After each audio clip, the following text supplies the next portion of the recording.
Donc, dans les livres des Corinthiens, je pense que 1 Corinthien, là, la Bible est en train de nous parler que l'amour ne soupçonne pas, l'amour supporte, l'amour patiente, l'amour pardonne. Alléluia. On voit que l'amour est au centre de toutes les valeurs. Alléluia.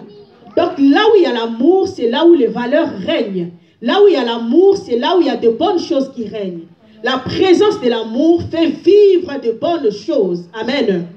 Quand quelqu'un aime, quelqu'un supportera. Quand quelqu'un aime, quelqu'un pardonnera. Simplement. Alléluia. L'amour facilite les choses. Quand tu vois que quelque part les choses commencent à se compliquer, c'est que l'amour ne plus là, où l'amour commence à s'éteindre. Alléluia. Donc ici on nous parle que l'amour c'est un sentiment qui attache les gens. Alléluia. Et par là nous comprenons que l'amour s'exprime. Alléluia. L'amour doit parler. L'amour doit se faire voir. Amen. On ne peut pas dire seulement qu'on aime. Il faudrait poser des actes. Et ici on dit que l'amour c'est un attachement qui est englobé de tendresse. Alléluia. Qui est englobé de faits bien-aimés qui prouvent qu'on aime quelqu'un. Alléluia. Donc l'amour pousse à poser des actes qui sont positifs. Alléluia. Les actes qui sont agréables. Les actes qui sont bons. Alléluia. C'est ce qui prouve que l'amour existe. Parce qu'on ne peut pas seulement se limiter en disant qu'on aime. Alléluia. Il faudrait prouver cela. Amen. L'amour vit par les actes. Amen. L'amour se manifeste par les actes.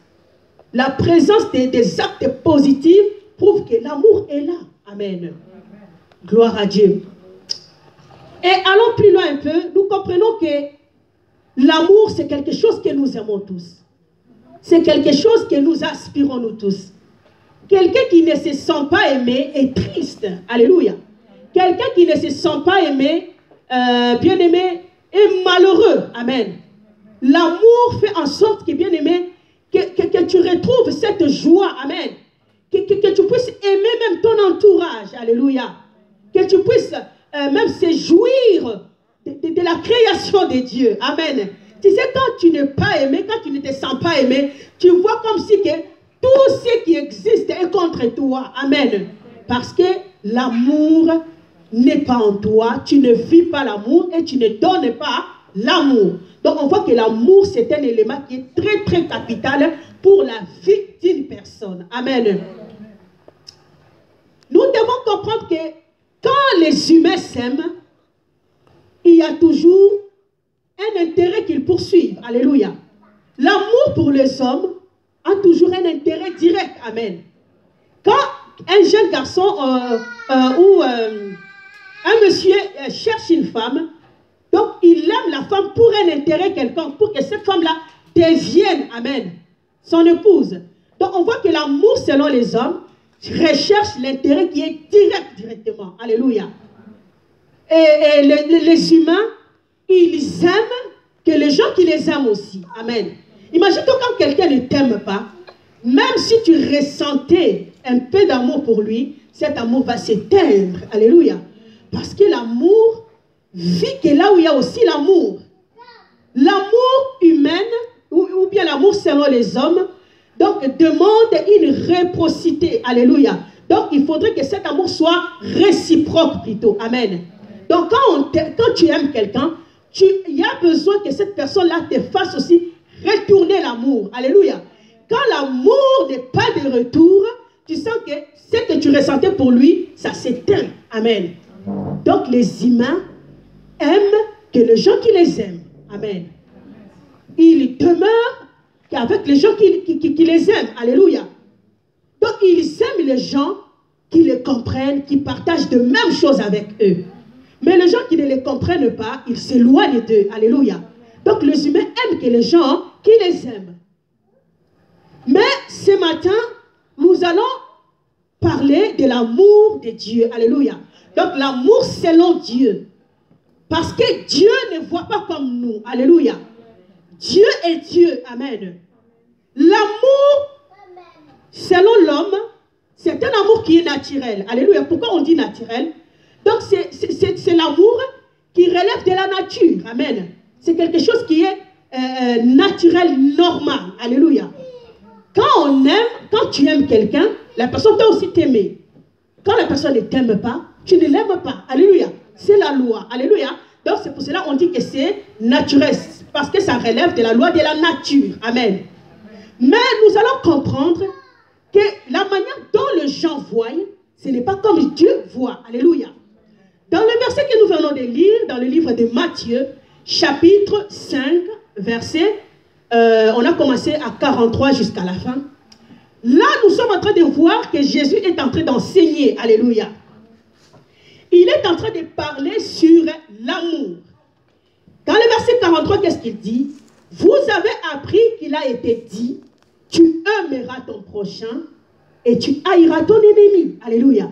C'est-à-dire, dans ces versets, on voit qu'un prochain, c'est quelqu'un qui est de ton côté. Alléluia. Quelqu'un qui t'aime, quelqu'un qui partage les mêmes choses avec toi. Alléluia. Donc, quelqu'un qui t'aime aussi, que toi tu aimes et que lui aussi t'aime. Alléluia. Et il dit que vous avez aussi appris que tu haïras ton ennemi. Ton ennemi, c'est qui? C'est quelqu'un qui te déteste. Alléluia. Qui ne t'aime pas, qui te fait toujours du mal, qui te cause toujours des problèmes. Alléluia. Et Jésus dit que c'est comme ça que vous avez appris. C'est l'amour selon les hommes. Alléluia. Donc, aimez que les gens qui vous aiment. S'éloigner de ceux qui ne vous aiment pas. Alléluia. Ça, c'est la loi de la nature. C'est ce qui relève du normal. Alléluia. Mais Jésus dit, mais, moi je vous dis, quand tu vois dans une phrase, on commence par mais, c'est-à-dire ça enlève tout ce qui a commencé. Alléluia.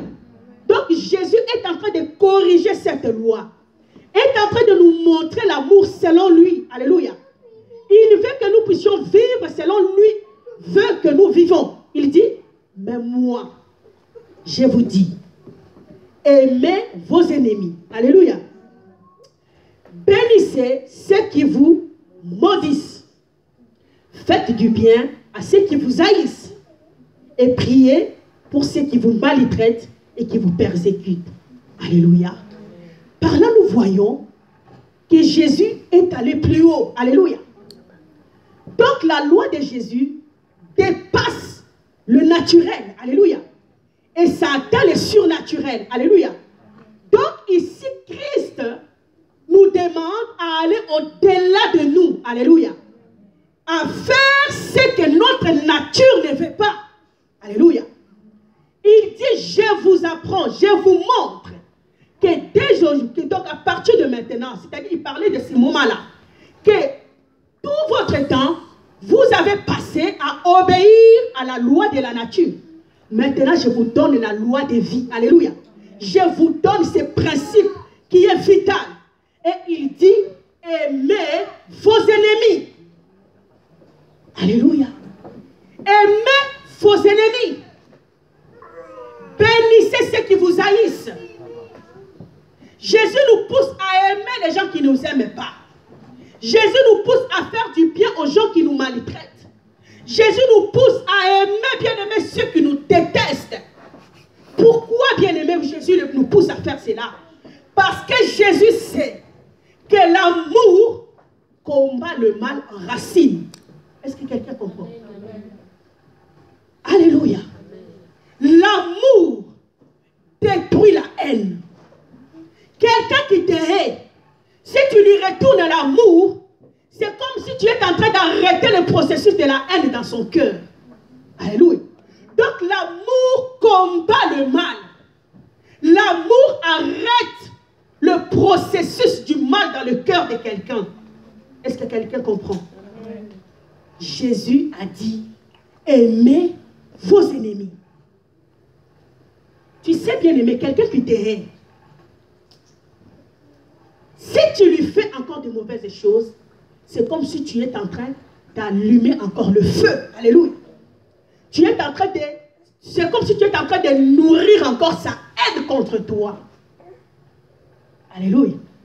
Mais la présence de l'amour empêche que la haine soit nourrie. Alléluia. L'amour est comme l'eau bien-aimée, un fleuve d'eau qui éteint la flamme de la haine. Est-ce que quelqu'un comprend? Jésus dit, aimez vos ennemis. La seule façon que Jésus voulait qu'on puisse combattre la haine, c'était de donner l'amour. Amen. Il dit, aimez vos ennemis.